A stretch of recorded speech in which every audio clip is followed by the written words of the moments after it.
Hey everybody, welcome back to the channel.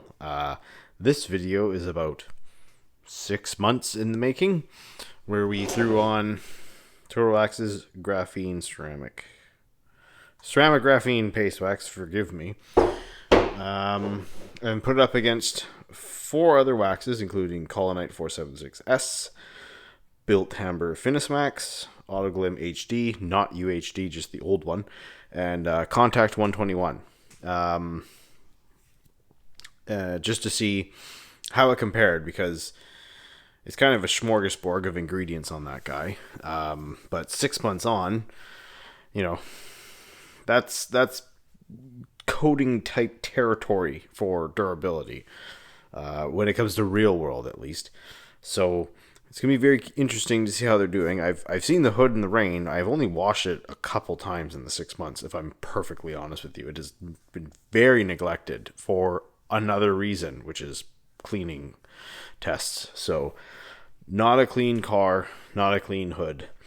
And as the title suggests, we are checking to see if these products are just dead or if maybe they are clogged, which this product here, which is from Maniac line, it is apparently owned by Labo Cosmetica, if I'm pronouncing that correctly. Forgive me if I'm not. It's a spurred off line of theirs, essentially. So we are going to wash the hood with regular soap, assess the water behavior, hit it up with this guy, and see if there's a difference. First, to see, did any of these make it 6 months? First. And second, did this make a difference? Did these get clogged? Because that's a debate. And clogging is a thing. It is a real thing that happens, but typically it's a ceramic coating problem, because you have to have the legs to make it to getting clogged in order to be clogged. If you can't survive long enough to clog up, then you're just failing. So, and the types of products that unclog can be harsher, which would then, strip the product off as well, or reduce its performance to the point that you think it's not clogged, it's failed. So we're going to look at that today. I'm not going to keep mumbling around. This is a fairly straightforward one. So let's get to the hood and wash. Okay, so first things first, we're going to look at initial water behavior. Excuse me while I move a bunch of buckets around. And see how things are sitting. If you have forgotten the layout, don't worry, so did I. Turtle Axe down the middle. HD wax, Finis wax, Contact 121, and 476S. There it is. I will put a thingamadooey up here saying that, but that's the layout. So without further ado, you can still see tape lines. So let's see how we sit with beading, and then once it's wet, we'll just wash it.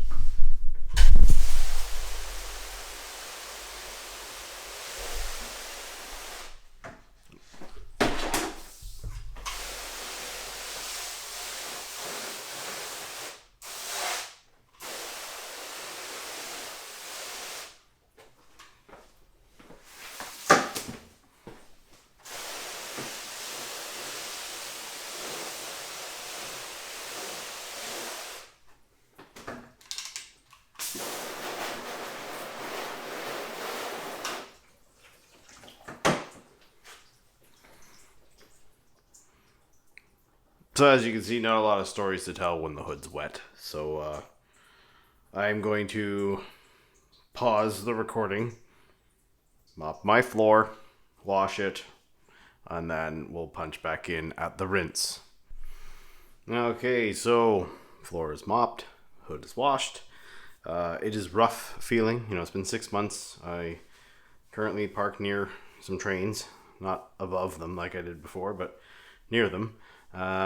So yeah, it's definitely not smooth paint. fallout remover is justified. What we're about to do is justified, but I'm working in my garage and I don't feel like fumigating myself, so we're just going to do this. I've also seen cars that are covered in rail dust that still bead water, so I don't think that clogs as much as mineral deposits do. But anyway, let's rinse it off.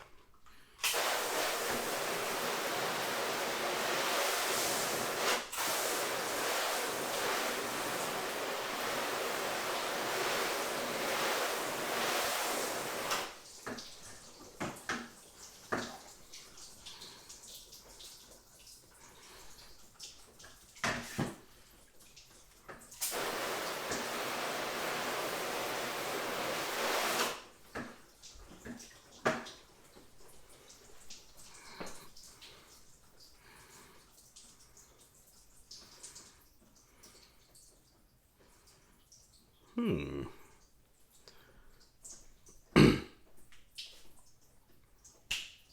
476S is holding on better, because you gotta remember, like, this is sloped a little more than up here. So technically it has a bit more gravity, but this is dumping its water onto it and it is still pushing it off more than that guy. So not bad showing. Contact 121 is creeping in there a little bit, which isn't bad for a wax that's not known for its durability, but HD seems to be gone. There's a bit of life and finis, but honestly about the same between the two. So I'm going to pause this. I'm going to do a wet wipe and dry it off. I've got a warm rag already set up, and then we'll punch back in and see what that looks like, and then we will go into the water spot and mineral removal. Okay, I've wet wiped it. I've dried it with the wet wipe after wringing it out. Worth noting, while I was mopping before I did the wet wipe, 476 completely cleared its water. So definitely first place. Second, which it was a bit back, is Finis. And then it was like a tie between these two for third, and Turtle Axe was dead last. But we've wet wiped. We are now going to use the mist setting because, one, it gives the best beading that you can get. It gives that type of water application, promotes beading. So the best we can see will come from mist. Two, it doesn't put a lot of water out, which means I don't have to mop as much. So we're going to check that now, and right after that we'll go into the water spot and mineral remover.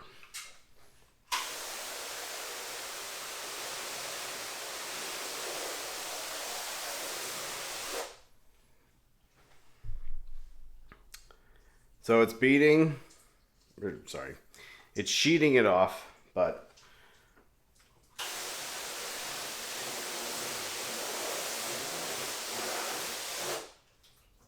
definitely doing better.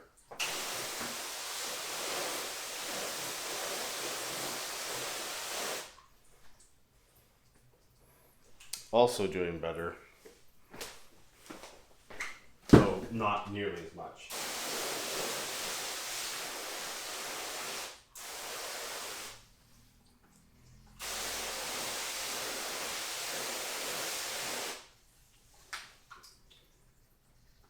Slower yet. So I'd say that guy's ahead of this.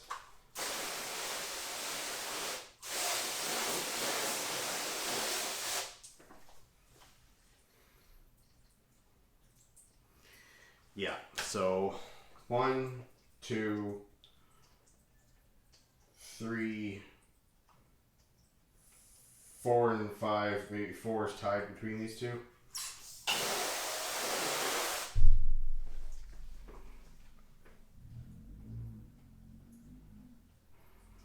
No, 4 and then 5. So Turtle Axe is behind the others.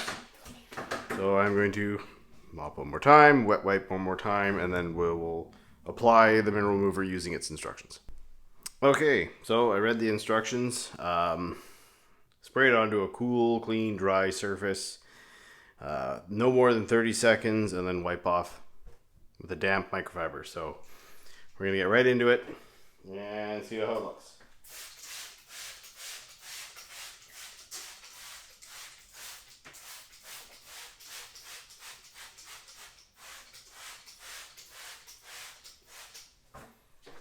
smells like laundry. I don't mind the smell at all. I was really afraid it was going to sting.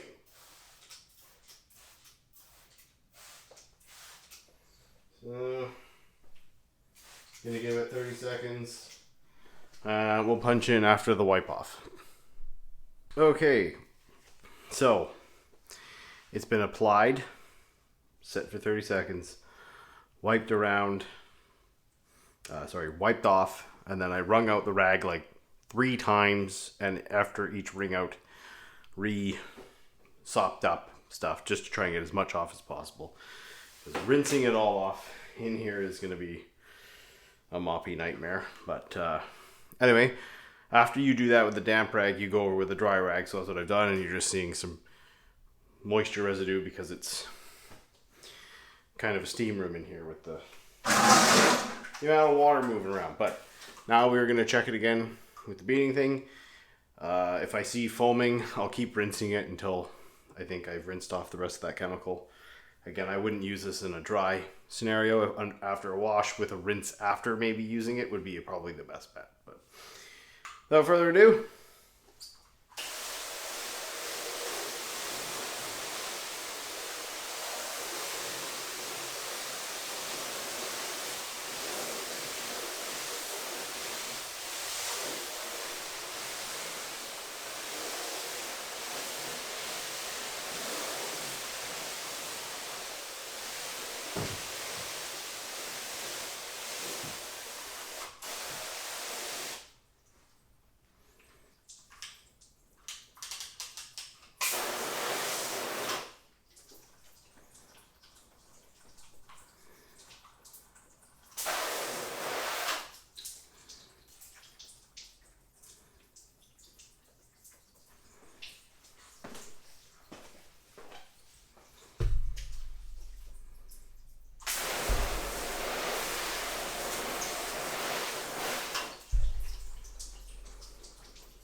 okay, so based on that, I think maybe a little bit of uplift. That could, again, just be residue, because after the second rinse with the shower setting, which... a lot of water. This guy is definitely in first. I'm going to say second's a bit of a toss-up now between those two. And third, maybe first, second, third, first, second, third. Like, those two, I'm having a hard time telling. But I think I'm going to lean this way. Just on other past experience, Finnis has been pretty good. So 1, 2, 3, 4, 5. So turtle wax, definitely the most dead after 6 months. And 476S, old school cool kicking butt here. So anyway, let's go to a conclusion. This is long enough. Okay, so what did we learn? Well, we learned that clogging can occur on a very durable product, regardless if it's a ceramic coating or not. Now, not all of these were as durable as the clogging would suggest, and once rinsing it off and sort of flushing the chemical off the paint, the lay of the land was the same as before. It was maybe 5% more repellent than it was before, but the paint does feel a bit smoother. So these guys, water spot, mineral remover, especially if you live somewhere with hard water, absolutely put one in your arsenal. And I liked this one, and it wasn't a bad price. I think it was $18 for this bottle. And it has a really nice trigger and everything. Like, impressed. I approve. If you just need it once in a while, that's a good one. Otherwise, maybe get one of the bulky options, because I haven't seen this in bulk. But regardless, when it comes to the waxes, last place. Oh, if you're wondering how these are standing here, is tape. So how's this working? I'm going to say like that. 476S, solidly in the lead. Super impressive. Just a great all-round wax, cheap. A little bit more difficult on the application than some of the other guys out there, but honestly, if you know, have you ever wits about you and you use minimal product, you know, it's not that bad. Even if you let it dry, it's not the worst thing in the world, but definitely stick to the instructions. Cooler panel, not super cold, not super hot. 5 to 10 minutes, wipe it off. Good to go. Finish wax, again, I've seen this dominate before, so I know it's a good wax. We had a really miserable winter. We had 1 or 2 days of massive snowfall and then just cold and wet and freezing scattered throughout. So respectable second place. Good product, expensive, but it is a good product and it will last you a long time. Contact 121, I'm actually really surprised that this one held on as long as it did because it is more of a beady kind of wax. It's weird. It's not a show wax, but it's not an endurance wax. But maybe it is. 6 months out of that with that kind of performance isn't the worst in the world. Now, this is on a hood. Lower parts of a door, fender, behind wheel, they're toast. They're probably gone by now. So knock a month or 2 off for all of these if you're doing a whole car. But yeah, not a bad showing for this guy. It is an expensive wax. The company I think they pulled out of Canada. I think they're still around. I don't know. I don't really see them anymore. So I'm glad I have this because I do like it. It beads like crazy. But yeah. Autoglim HD wax. Well, this is an interesting one because it's kind of replaced. But I bought a full ball. This is brand new. It's lots in there. So I won't be buying UHD anytime soon, especially with all these other waxes. I just bought this, which, but overall, an okay showing. It was pretty close to this guy. It's harder to use. It has weird applicators that have to be damp, and you have to keep redampening them. And I always find it grabby. I always find it over applies and oily to wipe. What am I doing wrong? I don't know. Someone tell me below. But it has a newer version that is easier to apply, allegedly. So I'd probably just go that route in the future. Now, this one. I am torn on this because it is very hydrophobic. It's easy to apply. You get a lot, but depending on where you buy it, it's not a good value. Some places it's like $60, $50 to $60 Canadian, which is a lot. It might come with an applicator and a cloth. But if you're buying this, you already have those. You don't need them. I bought it on Amazon for like $28, and for that price, I could get this. So my conclusion after 6 months through winter is you could do worse, but you could do a lot better. So there you have it. That's all for this one.